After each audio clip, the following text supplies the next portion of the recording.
Mr. Ben Law, otherwise known as the Financial Bloke, welcome to My Worst Leadership Moment podcast. Fantastic. Thanks for having me here, Brendan. Pleasure, mate. Always good to talk to you, buddy. Mate, my worst leadership moment, we're going to dive into that hot topic, and I'm sure you've got something you can share. We've all had these experiences. But how about you give our listeners and watchers a little bit of background on who Ben Law is, the Financial Bloke, and what's got you to where you are today, buddy?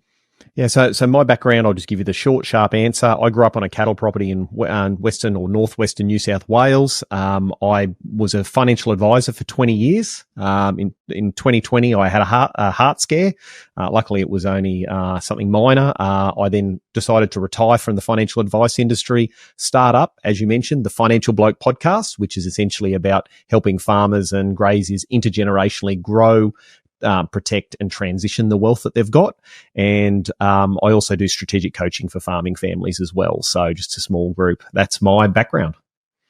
Fantastic, mate. Thank you for sharing. And I have to say to our listeners and watchers, Financial Bloke podcast is an awesome podcast. You do not have to be a farmer or an agribusiness. I'm not a farmer or an agribusiness at all, but I get some great gold nuggets there. And even, Ben's voice comes across beautifully across the airwaves as well. So, highly recommend the Financial Bloke podcast.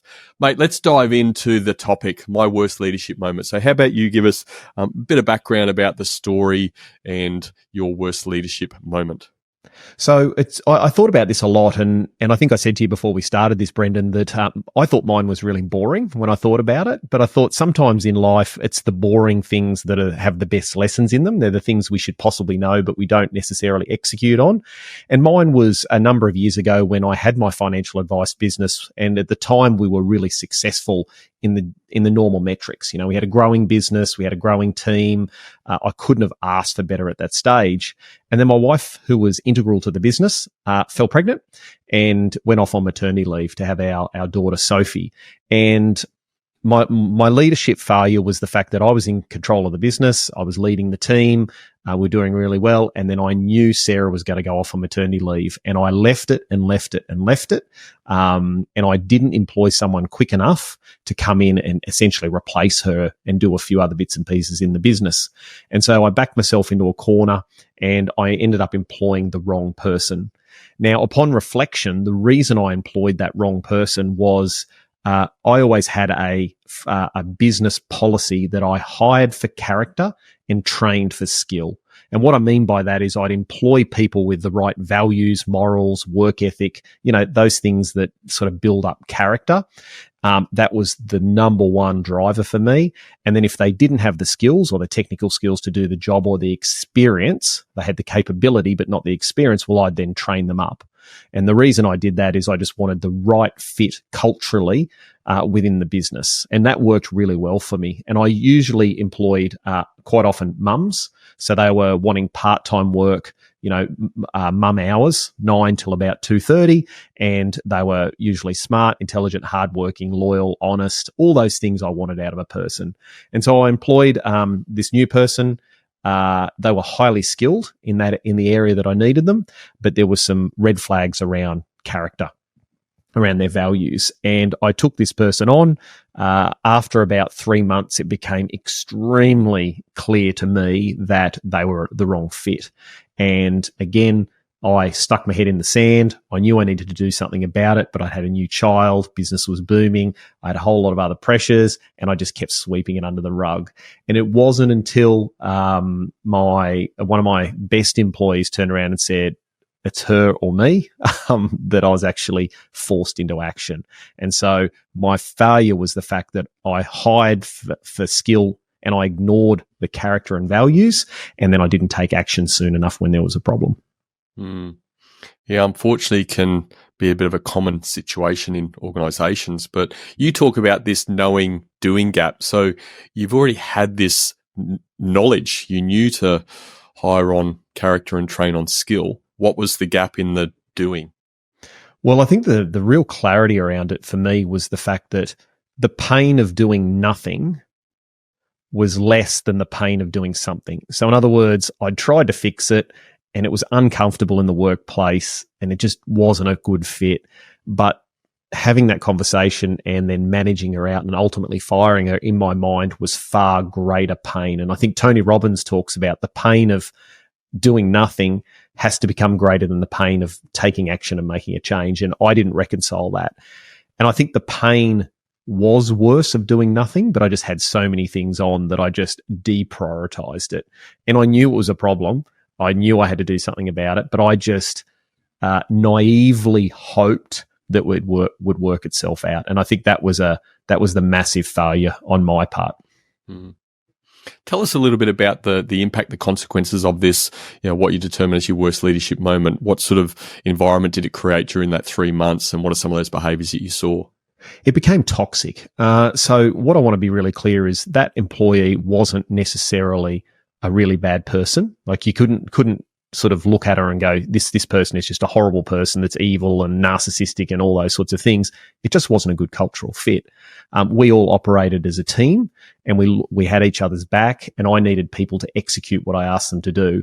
And she'd had so many years working in the wrong environment, and she basically did whatever the hell she wanted to do. I'd ask her to do stuff, she wouldn't do it. Senior staff to her would ask her to do things, and she just would give them the face value, oh, yes, I'll do that, and then just wouldn't. And it became this passive-aggressive toxicity within the workplace. And so that's why there was no dust-ups with people yelling and screaming and fighting. It was just this undercurrent of passive-aggressive anger within the business. And eventually what happened was I got incredibly stressed out about it, because instead of being able to allocate these jobs to the people and just say, I pay you to do your job, if there's a problem, come back and tell me, I had to continually follow them up to make sure things were being done. My team broke down massively. So in other words, they all didn't get on well, which then changed the culture in our business, which I'd worked so hard to build. And also to our client interactions failed as well. We had a very high level of service to our clients. We prided ourselves on that, Brendan. And what actually started to happen was things started to slip through the cracks. The standards started to drop, and that all came from that inaction of myself as to lance the wound. And I don't know if I said it already, but we jokingly say now is we let a terrorist into the organization. That's what we basically did. And then that filtered right through, not only to my personal life, it also flowed through to profitability, and it also flowed through to our other team members. And to be frank, I was a hair's width away from losing my rock star in the business. She was just an amazing employee and team member, and I was just. And again, this is a testament, Brendan, back to hiring for character. Any other person, I think, possibly would have just said, "Bugger this, I'm out. I'm not working here anymore." She actually came and sat down and said, "I love working here. I love working with you guys. I love what you do." She said, "But I got to be frank with you." She says, "I am going to resign. It's either her or me. And I don't mind if you choose her. That's fine. I just wanted to let you know that was the case in advance." And I can sort of say I hired her based on character. The good employee based on character. And so that actually saved me in many ways. So yeah, that was essentially became a toxic workplace in many ways. Mm. Was that the catalyst, that great employee coming to you? Was that the catalyst in doing something about it? Absolutely, mate. Yeah, it definitely was. It was the pain point. Because up until then, I'd let my rock star employee sort of selfishly carry the load, shall I say. And as soon as she said, "Right, I'm out," I looked around and went, holy dooly, like how am I going to fill this gap? Because I've got the terrorists is not pulling their weight. The rest of the team's not as good. How am I going to fill this? And that was the absolute catalyst. I'm very ashamed to say, I think, because as a leader, I should be protecting my team and providing them the great environment to thrive. But instead, I think it was ultimately cowardly. I sort of essentially just closed my door, hid in my office, and went, I just can't deal with this right now. And I can make all the excuses, like I had a 1-month-old baby and all that sort of stuff and wasn't getting sleep. But the ultimate answer is the buck stopped with me, and I didn't do what I should have done. Mm.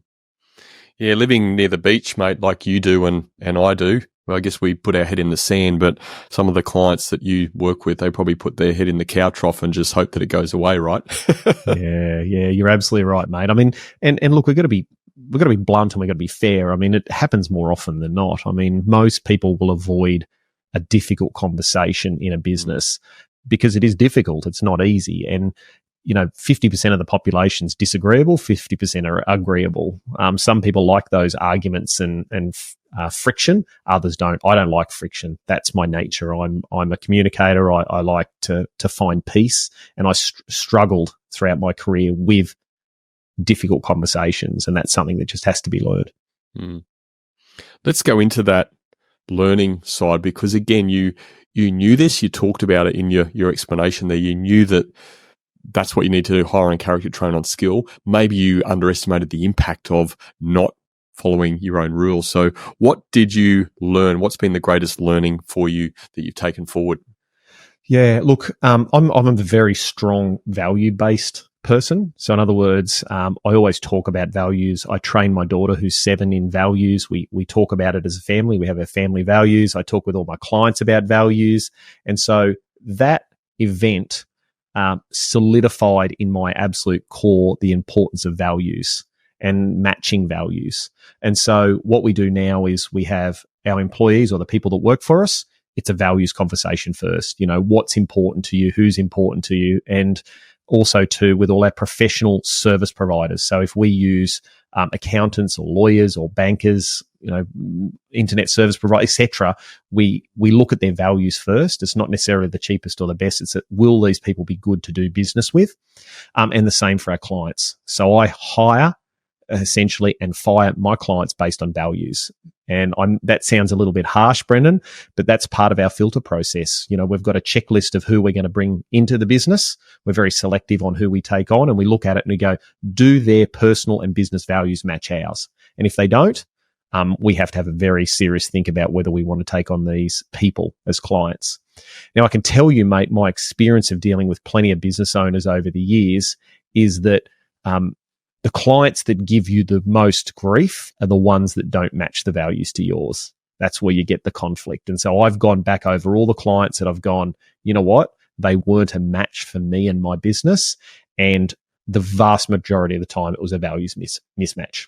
So, mate, what I really want to know to finish up is how has all this experience you knew and you didn't always act on, and what you shared today, how has that shaped you into this leader you are today and your leadership style?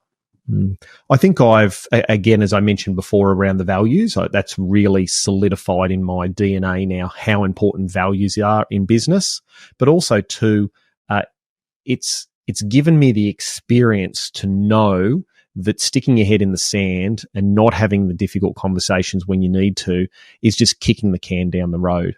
I heard a guy, Jordan Peterson, say a while ago, and I might stuff this up, it was something like a disagreement deferred is a disagreement magnified or multiplied.